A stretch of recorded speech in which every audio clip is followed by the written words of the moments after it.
Hello guys, welcome to Pronouncist, your pronunciation guide. Today we will learn how to pronounce the word shown on the screen. Vehement. Both US and UK have the same pronunciation of this word. Stress V. Keep soft, then finish ment clearly. Vehement. Vehement. Stress V. Keep soft, then finish ment clearly. Vehement.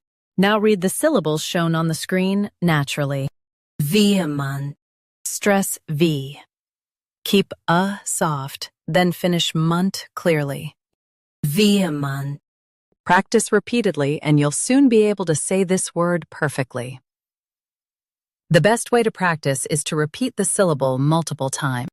The meaning of the word is showing strong feeling.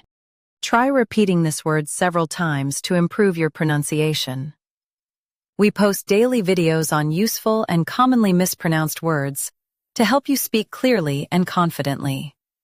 Like this video and subscribe to Pronouncist for more pronunciation guides. Thanks for watching us.